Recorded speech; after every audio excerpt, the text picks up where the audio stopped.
welcome to the Comic Book Nerds Are Hot. Back at the bin reviews. Haven't done one in a little while. Had to play a little Dino. I like it because I like what's going on in the group right now. A lot of people are posting videos saying how much they like the group, how much they enjoy everybody, what they like posting, what they don't like posting, all that other stuff. Great stuff. Love when you guys post personal things, bring everybody into it. It's great. Definitely like it. And if you get a chance, check out Dino, I Like It, on YouTube. Absolutely hilarious. 90s goodness. It's great. It's great stuff. So we'll do some reviews really quick here. Sort of a spacey edition, cosmic edition. I know Oz loves the cosmic stuff, so we'll do some quick reviews on some old issues I picked up in my shops. Quite a few Green Lantern issues, all randomly from 05, I believe, back to like 81, 80, 84 maybe. Pretty early. And actually, the funny thing is, I picked up all the issues randomly, but they're all, or most of them, are early Green Lantern origin dealing with stories. Of course, number one here in 05, some flashbacks and stuff, and Emerald Dawn 1 and 2, a couple issues, or issue 2 out of Emerald Dawn 1 and Emerald Dawn 2 for both of those, and actually very similar stories told in each one. So Green Lantern I'm not a big reader of normally, actually at all, so can't lie. Not that I dislike Green Lantern, I wasn't big on DC back in the day, so I didn't really read it. But I did like Hal as a character. He's a bit of a jerk, as people have told me, and I don't know, I just like, or he's cocky, I guess, or something. I like it. Some of the things that stood out in this particular issue, number 124, Green Lantern, if you guys are a little more familiar with it. This character, Katma Tui, I believe is her name. Pink skin, from the same planet as Sinestro. In this particular panel, Hal kisses her, and then she says that she's not a female. But then I find it odd, in one of the other issues, it says that John and Katma are engaged. So I'm a bit confused by that. I don't know if something happened, or they just retconned that, or they forgot. But one issue says she is not a female, or at least as far as Earth females go, she's not a female. And then she's engaged to John Stewart, Green Lantern. So I found that a bit odd. But otherwise, I was enjoying Hal as a character. The issues per se, Carol Ferris did not enjoy so much. She's a bit whiny in this. Maybe not whiny, bitchy is probably the appropriate word. I mean, I don't know. Dating a superhero, it's gotta suck, but geez, come on. So yeah, not so much with the Carol Ferris. At least in this version, where she's as Starfire. Bitchiness still carried over, but I just liked her a lot more in that. Don't ask me to explain it. Carol Ferris, not so much. Carol Ferris is Starfire, so much better. So, Green Lantern, I'm gonna have to say, and this is the Jeff Johns number one, which was probably one of the more boring of the issues, actually. But it is a number one, and they're trying to set up story and blah blah blah, and who the fuck Green Lantern is. But it was pretty uneventful, I should say. But Green Lantern, I'm gonna have to say, is a sifter. Gotta find the right issues, the right story arcs to maybe really get into it. But Hal as a character in general, not bad. Large stack of, or not large stack, half stack of Justice Machine, which was some random thing I picked up in a thrift store. Actually, they just had a bunch of issues that I picked up. And I actually really like this Justice Machine. It reminded me of, well, a bit of Watchmen, but more so of Marvel's version of Watchmen that Joseph R. L. Bourne liked so much, and Supreme Squadron, Supreme, I believe. You'll excuse me about that a little bit, and you'll just have to trust me that there's vodka in there, but there is. But it actually reminds me more of Marvel's version of Watchmen, or DC's version of Squadron Supreme, since I believe Marvel's came out first. But anyway, Justice Machine is a pretty good thing. It's definitely, I mean, obviously it's not Marvel or DC, so it's indie made.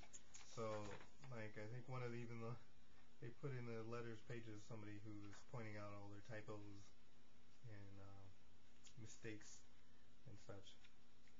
So it's a bit rough, but I mean, for old school art, very colorful and stands out.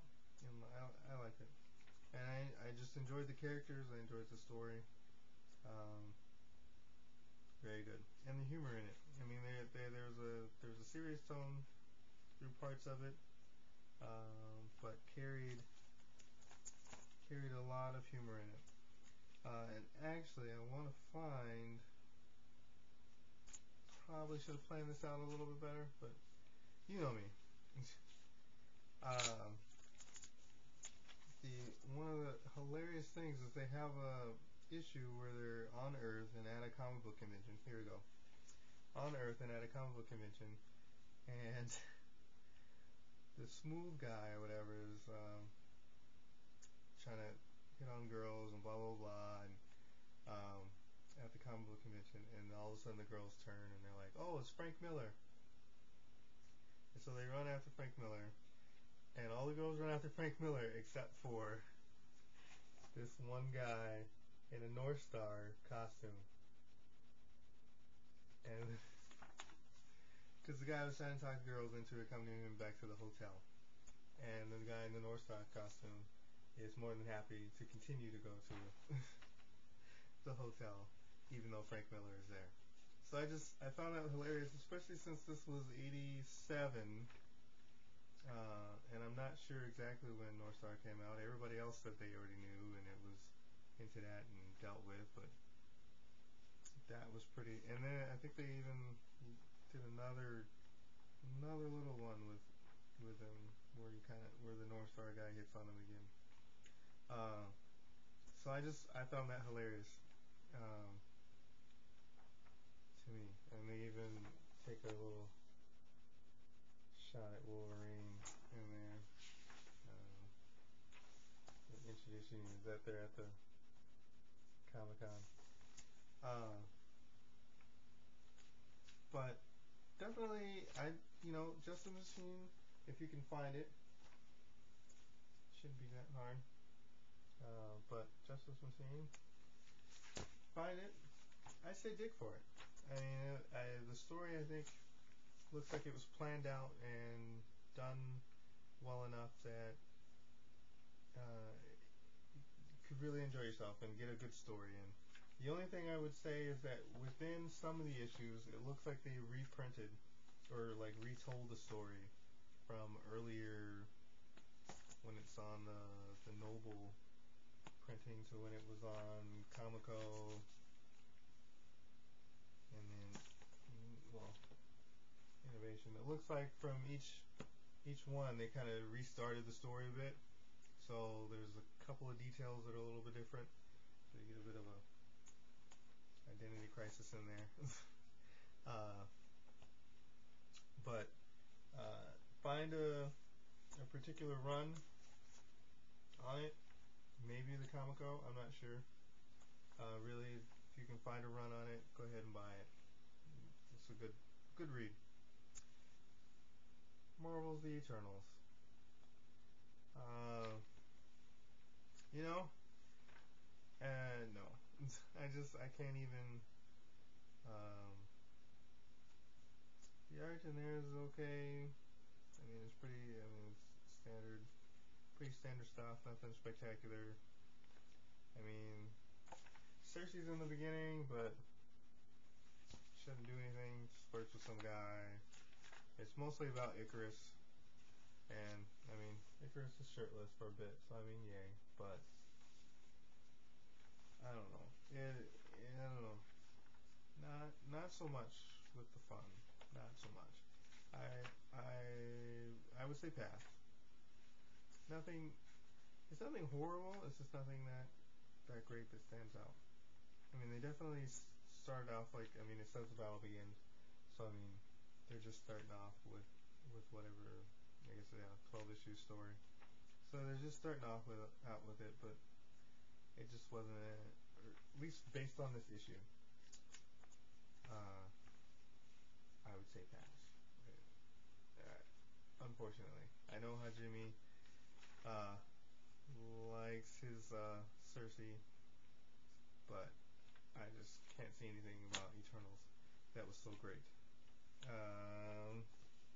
Star Blast from Marvel, which I thought would just be some random heroes that was made up. I didn't actually even know it was from Marvel when I bought it. And actually, I guess if you look a little bit closer, if I had looked a bit closer, you would notice that was Warlock and Namor and whatever. Because you open up and it's almost like the Annihilators, because it's a bunch of, not random, but I mean a bunch of solo cosmic characters, or cosmic characters who are on a team, coming together. Like Hyperion's here, Captain Marvel, the Captain Marvel that matters. That's Monica, if you don't know. Quasar, Binary, Gladiator's here. He doesn't really do much. He's like in the back, but Gladiator's here. So I mean, it's just a bunch of cosmic people. Black Bolt, who are brought together to fight some guy who's kidnapped a Watcher and is trying to get at the Star Brand. Actually, for those who are familiar with the Star Brand, I'm only slightly familiar with that. So, I mean, it's standard art here. It does get a bit Liefeldian, if you want. I think the guy who did this is Herb Trimp. I don't know. So it's a little splash page for you. But I mean, it's okay. It's just at times, huge chests will show up, or whatever. Random odd face. But story-wise, I'm intrigued to see how all the characters work together, because at least for me, I haven't seen these characters together. Icarus is in this one, so I haven't seen all these characters together. So it would be nice to read the rest of the story. So I would say Star Blast. I don't know how many issues this made it to. Obviously, I don't remember it, so I don't think it lasted that long. But it might be something to pick up, just to see all the interesting old cosmic characters come together. Star Blast. Dig for that. And lastly, we got Voltron. Shout out to the 80s.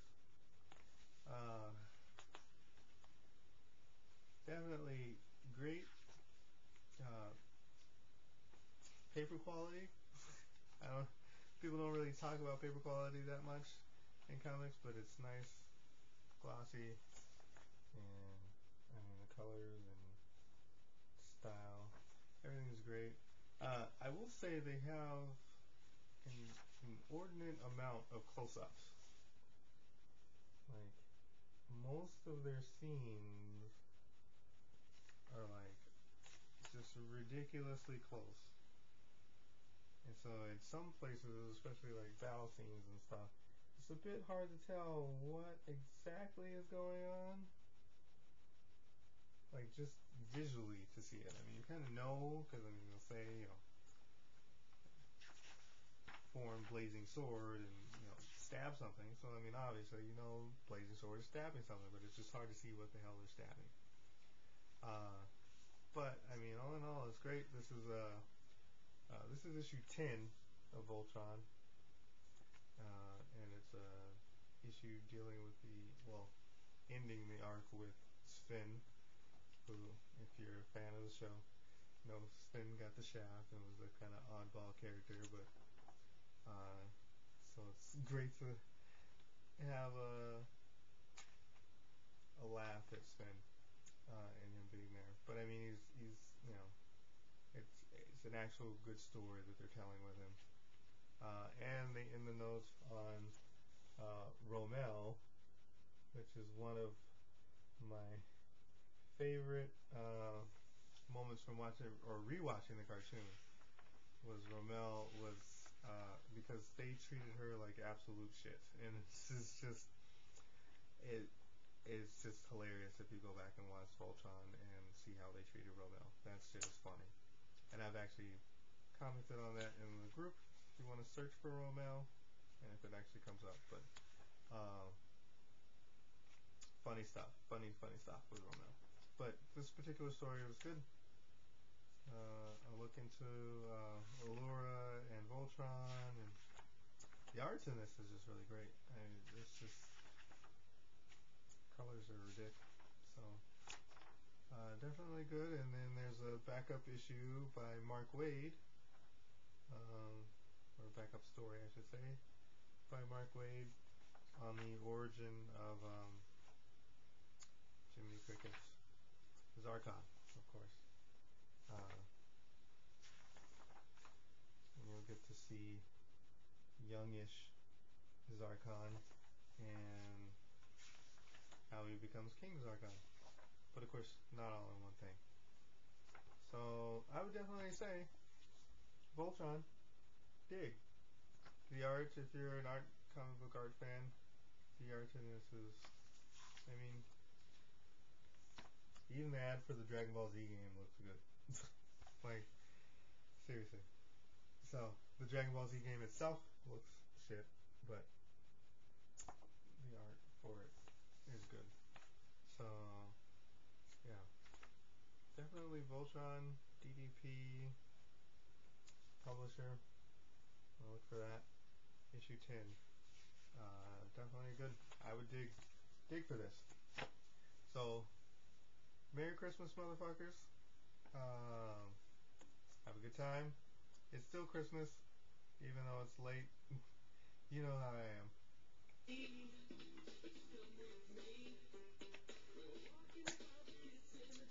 Keep up the videos. It doesn't have to be a holiday for you guys to post things that you like. Post pictures of yourselves, nerdy things you pick up. Let's try and keep it as personal and fun as possible. CB&H. Have a good night.